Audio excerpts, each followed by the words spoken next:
Bonjour les amis, Marc Maillot encore avec vous pour une méditation tirée cette fois du livre de Job dont nous allons lire dans le premier chapitre les 8 premiers versets.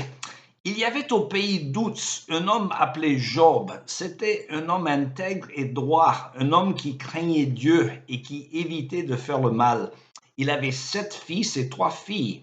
Et de plus, ses troupeaux comptaient 7000 moutons et chèvres, 3000 chameaux, 500 paires de bœufs et 500 ânesses. Il possédait aussi des serviteurs en très grand nombre. Cet homme était le personnage le plus important des régions de l'Est du Jourdain. Or, chacun de ses fils recevait à tour de rôle ses frères pour un festin. Il invitait leurs 3 sœurs à manger et à boire avec eux. Et quand ces jours de festin étaient achevés, Job faisait venir ses enfants afin d'accomplir pour eux les rites de purification. Il se levait de grand matin, il offrait un holocauste pour chacun d'eux, car il se disait, peut-être mes fils ont-ils commis quelque faute et dit du mal de Dieu dans leur cœur. Job agissait toujours ainsi. Or, un jour, les anges se rendirent au conseil de l'Éternel, et l'accusateur, Satan, vint aussi parmi eux. Et l'Éternel dit à l'accusateur, d'où viens-tu donc?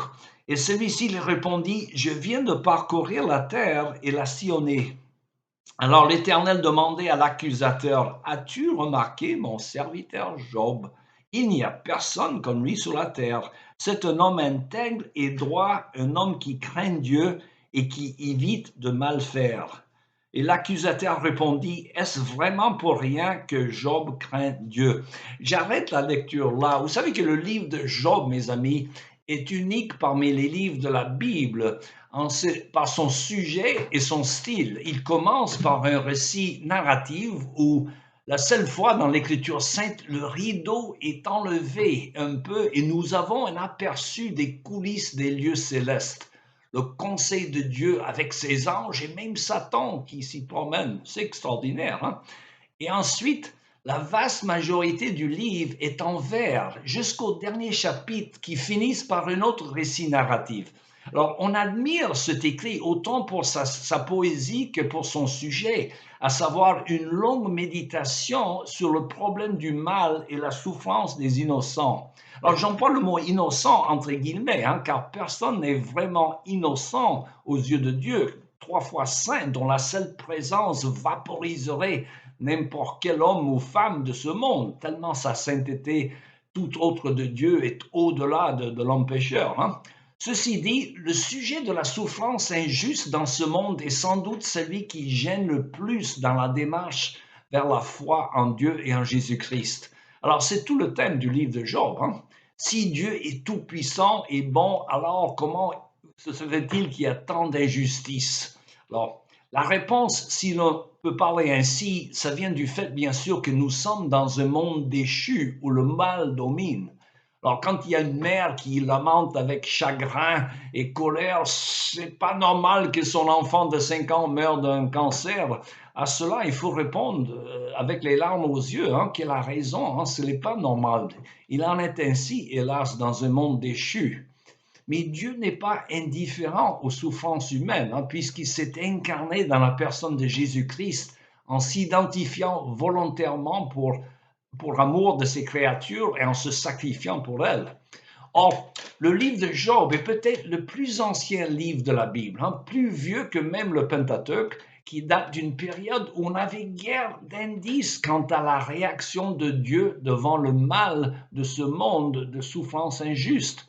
Alors certes, Job offrait des sacrifices pour ses enfants au cas où ceux-ci aient péché par inadvertance peut-être. Ce qui est intéressant pour notre propos, c'est que Job reconnaît donc instinctivement qu'il faille un sacrifice pour enlever la culpabilité de l'homme devant le Créateur 3 fois saint. Alors, les sacrifices de Job annonçaient déjà implicitement la vérité derrière tout le système sacrificiel des Juifs et d'autres peuples. C'est que sans effusion de sang, il n'y a pas de pardon, comme dit l'Épître aux Hébreux. Job ne savait pas encore qui serait le Rédempteur qu'il nous faut tous dans ce monde déchu. Il avait reçu juste assez de lumière de Dieu pour comprendre que ce Rédempteur existait. Alors, au milieu de son désespoir, Job affirme, et je le cite, je sais que mon défenseur vit. Et en dernier lieu, il se lèvera sur la poussière. Après que cette chair aura été détruite, moi, dans mon corps, je contemplerai Dieu. Ça, c'est Job chapitre 19. Hein? Dieu lui a donné juste assez de lumière donc pour comprendre et pour voir l'essentiel. Or, nous manquons tous de la lumière parfois, la lumière qui nous permettra de voir qu'en fin de compte, c'est la volonté de Dieu parfaite qui s'accomplira. Tous les larmes seront séchées quand Dieu rétablira la justice finale. C'est notre espérance rendue d'autant plus sûre par la résurrection corporelle de Jésus-Christ. En attendant, nous souffrons peut-être, certaines plus que d'autres sans doute. Consolez-vous quand même avec cette affirmation de l'apôtre Paul qui écrit: j'estime qu'il n'y a aucune commune mesure entre les souffrances de la vie présente et la gloire qui va se révéler en nous. Fin de citation. Alors, quant aux chrétiens donc, qui souffrent ici-bas, à l'instant même qu'ils meurent, ils sont immédiatement dans la présence glorieuse de leur Sauveur. Tout le reste est complètement oublié. Consolez-vous donc par cette vérité. Il me reste qu'à vous souhaiter une bonne journée et à la prochaine.